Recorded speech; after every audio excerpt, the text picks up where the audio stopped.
arribat a 2:15 del matí, temps d'entrevista aquí a la ciutat. Mercè. Sí, tenim aquí mossèn Cinto Busquet. Tot bé? Tot bé, bon dia. Un plaer tornar a estar amb vosaltres. Nosaltres encantades de tenir-lo aquí. Sempre que ve aquí, escolti'm, jo ja no sé, perquè ens deixa corpreses cap retudes. Li puc fer la pregunta? Va, fes-li la pregunta. Tu mateixa, vinga, som-hi, em preparo. Cinto, a vostè se li ha despertat algun mort? Fins ara no, però sé que, vaja, deu ser fort, eh? Home, allò que sentis que hi ha remor a dins la caixa. Perdona, de vegades les persones... I mira que em veig, eh? Home, ja no penso. No, però de vegades forma part del procés natural que es diuen els estertors, que no tenen res a veure, oi que sí? Exacte. Sí, que són moviments... Ja, però no estem parlant d'això. No, que aquesta persona estava viva. Aquesta estava viva i ben viva que estava. Quina por. És fort. És fort, eh? Sí. Que no ens hi trobem nosaltres. No. Clar, a mi el que m'amoïna és que ningú se'n doni compte. Jo, Sònia, tu tranquil·la, que si algú... Jo diré, recordeu que pren molta medicació i a vegades va molt atontada. No és per això que no es pot enterrar ningú abans de 24 hores. Oh, però aquest home li anaven a fer l'autòpsia, feia 2 dies que estava en una nevera, a dins una bossa.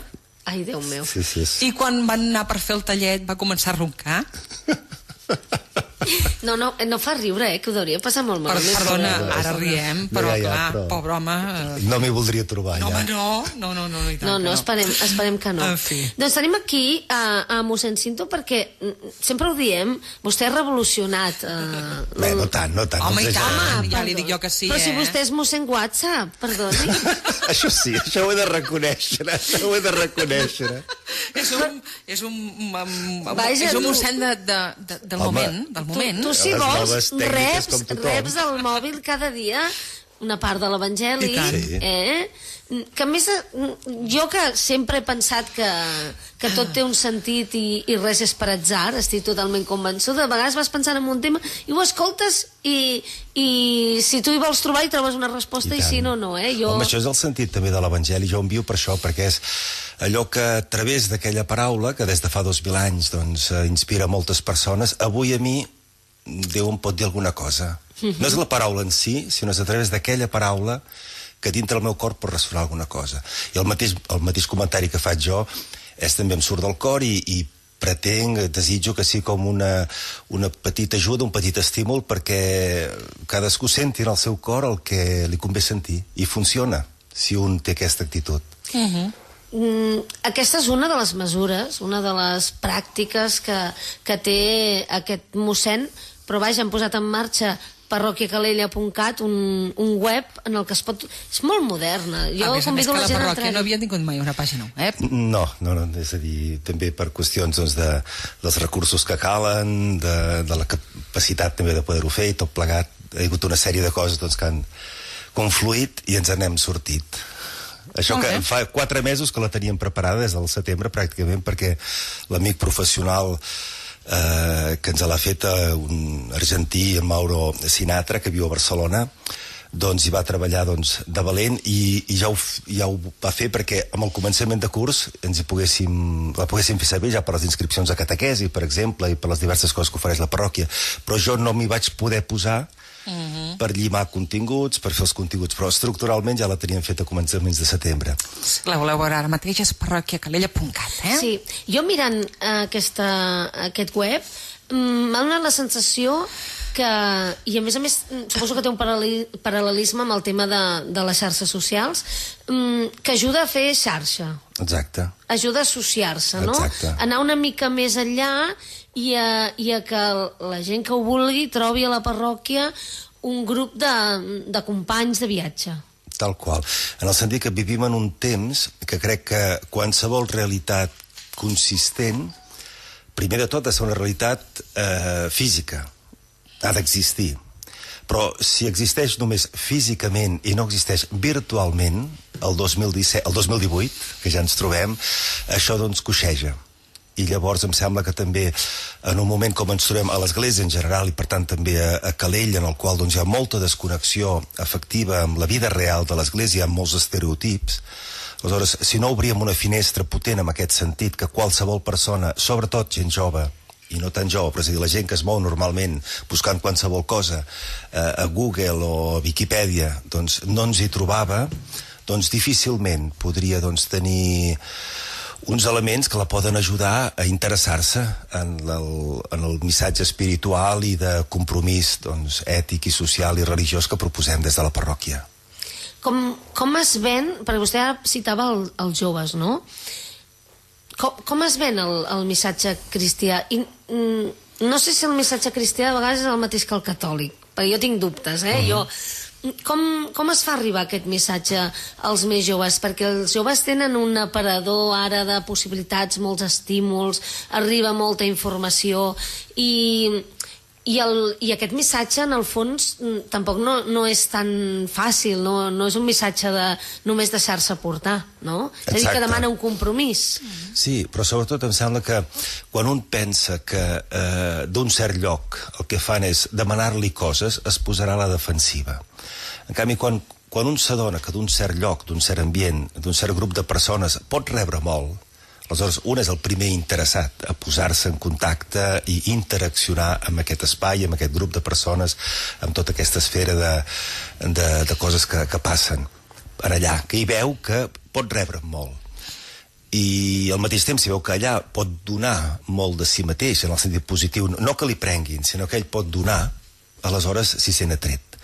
I per tant, clar, aquí és un gran canvi epocal, en el sentit que passem d'una religiositat de fa 50 anys o més, fins, diguem-ne, 60, 70, és a dir, d'aquesta de la postguerra, que en el fons era dir, per fer-ho curt i breu i així una mica esperpèntic, és a dir, si no vas a missa el diumenge vas a l'infern gairebé directament, o si és tot una visió del pecat, i per tant és una religió de la por, que té molt poc a veure amb l'Evangeli, amb el cristianisme genuí. En canvi, una religió en la realització humana, i una religió que ens relliga amb nosaltres mateixos, que ens harmonitza interiorment, que ens relliga amb els altres d'una manera més profunda i que ens relliga amb aquest que està al fonament de tota la nostra existència, que seria Déu. I en aquest sentit, això que deies tu, no tinc dubtes si el que és catòlic és cristià, etc. Sí, jo, personalment. Sí, no, però clar, entenc el que vols dir. Crec que la qüestió és que sí, el que és catòlic no és cristià, no és ni catòlic, és a dir, què és ser catòlic? Encara, jo trobo, amb gent d'església, encara trobo i estic lluitant-hi molt, el sentir-se catòlic com una identitat gairebé contra altres, o una identitat que es contraposa a altres identitats. En canvi, a mi m'agrada sempre explicar el sentit de catòlic en el seu sentit etimològic, d'universal. Per tant, un catòlic és un que té un cor obert a 360 graus, que per tant viu a fons el seu cristianisme i que no és un cristianisme així partidista, sinó un cristianisme sectari o un cristianisme nacionalista, per exemple, sinó és un cristianisme que hi cap tothom. Recordo quan treballava al bisbat d'Urgell, a la Seu, que el bisbe em va demanar que acompanyés en el seu procés d'admissió a l'Església Catòlica un empresari noruec que venia cada mes uns dies a Andorra a fer negocis i que després de molt jove, tenia uns 40 anys, una persona molt capaça, que vaig una setmana a Anglaterra, una setmana a Suïssa, 10 dies a Noruega, uns quants a Andorra, una persona així, i que estant a Andorra, un país, a partir d'allò que un dels coprinces era bisbe i certes inquietuds espirituals que havia tingut, doncs volia entrar a l'Església Catòlica. I llavors deia, clar, jo a Noruega hi ha l'Església Nacional Noruega, el protestant, i això se'm feia curt. La que jo vaig conèixer de petit se'm feia curt. I per tant, doncs, avui l'Església original, la que no té etiquetes, la catòlica, jo crec que això és el catolicisme ben entès. Sònia. La Mercè feia referència als joves. Sí.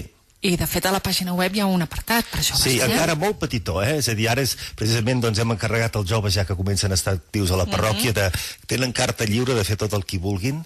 Allà voldríem, doncs, això, que fos un espai dels joves, un espai dels nens, que encara no hi és pràcticament, que els nens també que hi entren doncs poguessin trobar coses que amb el seu llenguatge, Per tant, encara és un començament. Aquesta pàgina web doncs, dona molt de sí també com a capacitat. Esperem que per joves, per nens, a l'àmbit també doncs, de parelles, de famílies, doncs, que es pugui interactuar, que no sigui només una pàgina d'informacions, sinó una pàgina a través de la qual doncs, en els diversos àmbits doncs, ens ajudi a associar-nos, ajudar-nos. Vostè ha notat un increment de gent jove a la parròquia des de que hi és? Molt lent. A nivell... es van creant relacions de simpatia, però encara la mitjana d'edat és alta, normalment a les misses. Com d'alta? Alteta. Alteta. Però, home, no, hi ha gent jove, hi ha gent de mitjana edat també, però potser això no són...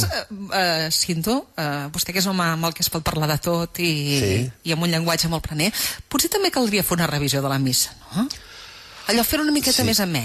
Sí, per un costat sí. Per un altre, també, jo crec que no s'ha de començar per la missa. És a dir, si el cristianisme, ser cristià, vol dir simplement la missa, aleshores difícilment un arriba al punt de sentir l'exigència d'un cop a la setmana anar a l'església, participar a l'Eucaristia, escoltar amb altres doncs, les escriptures i fer aquest gest tan bonic i tan simbòlic i tan ple que és el de compartir el pa com Jesús va fer a l'últim sopar.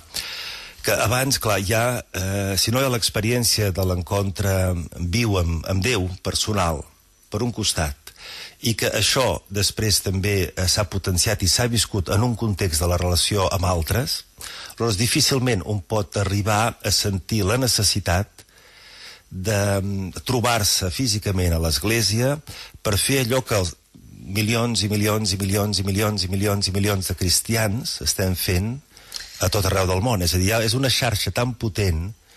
Per mi, doncs, l'Eucaristia també és amb una forma, no és que ens l'hem d'inventar, perquè és una... Aquí a Calella passa molt, doncs venen gent de diversos països d'Europa, a vegades ens hem trobat també gent d'altres continents, també alguna asiàtica i cau. I clar, ara els hi posem normalment també les lectures, llegim en català, projectem en anglès i castellà sempre, a l'estiu fem també altres 4 o 5 llengües més, però a part d'això, clar, segueixen el fil del que s'està fent, projectem totes les respostes de la missa en català, per tant, encara que no entenguin el català, ho poden dir sabent el que estan dient, perquè, és a dir, en coreà, en japonès, en anglès o en àrab, diuen el mateix en aquell moment. Per tant, en aquest sentit, el que dèiem abans de catòliques, allò és una cerimònia, que no és tot, però és una cerimònia que s'ha d'actualitzar, s'ha de viure. El que, clar, jo, per exemple, quan faig, no vull fer teatre, però sí que vull ser conscient del que estic fent. I, per tant, si jo en un cert moment estic, el Senyor sigui amb vosaltres, estic dient, doncs, desitjo realment que sentiu la presència de Déu, ho he de dir mirant als ulls, i ho he de dir amb un to que vull dir això. I si m'adreço, doncs, a Déu, doncs he de tenir una actitud que estic parlant a Déu. I això, a vegades, també, si un ho fa moltes vegades o no té aquesta sensibilitat, doncs fàcilment es pot anar llegint allò que sempre es diu el mateix, es llegeix i s'escolta, i clar, es desvirtualitza. No? Hi ha una cosa que... Però ho podem fer més amè o no? Sí, i tant. Jo li preguntava això. Totalment. No, i sobretot participatiu. Jo, és a dir, és que ja ho saben els que venen normalment, m'enfado. Quan veig l'església surto i no està plena, que és moltes vegades, i sobretot, per exemple, el diumenge a les 9 del matí, que no són pas molts i molts, i l'església sembla una taula de billar, doncs dic, no, com més dispersos millor. Dic, ei, què fem, nois? No? Però em reconeixerà, vostè parlava de l'església de fa 50 anys? Sí. Encara té una mica el catolicisme. Jo per això ho diferencio molt del cristianisme, perquè per mi el cristianisme és el missatge de Crist, no? Diguem, que és aquest missatge d'amor, de no jutjar, d'estar al costat de l'altre. En canvi, l'església... o sigui, l'església catòlica moltes vegades no té per nosaltres aquesta imatge, té la imatge de l'església de fa 50 anys, que no sé si en Benet XVI això s'està obrint i s'està... El Papa Francesc, sobretot. Sí, a partir d'aquí podríem dir sí, el Papa Francesc segurament. Bueno, el Benet XVI va posar més moda, diguem-ne, no? Sí, sobretot va ser... Com a gran intel·lectual que és, perquè encara és viu, com a gran intel·lectual que és, doncs ell tenia present, va ser el primer papa, és a dir, el papa europeu que va donar resposta des del punt de vista intel·lectual del pensament a tota una llarga crisi que ha durat segles, que és el de sortir d'un cristianisme medieval de l'època feudal, no? I jeràrquic i tot plegat, i de fer por, que això ens ve de l'edat mitjana i que ens ha arribat fins fa 4 dies, doncs, en canvi, a una proposta intel·ligent en una societat plural que no té por de proposar-se i que no té por de la diversitat. Però encara falta moltíssim. Sí, i tant, i tant. No? És allò que sovint es diu, vull dir que l'Església Catòlica és com un gran transatlàntic i, per tant, no pots girar de cop, es va girant molt a poc perquè és molt gros. No? I llavors sembla que no et moquis, no? Però s'ha mogut molt, allò de la taula de billar ha estat molt bé, Sí, eh? Sí. Entreu a parròquiacalella.cat, feu-hi el xafarder i aquí, doncs, a partir d'aquí descobreu el món de la parròquia de Calella, no? I tant. I des d'aquí, exacte, és una pàgina web en funció de la vida, de les relacions, de les persones. Molt bé, Cinto. Gràcies a vosaltres. Moltíssimes gràcies per venir. Mercè i Sònia, gràcies. Gràcies.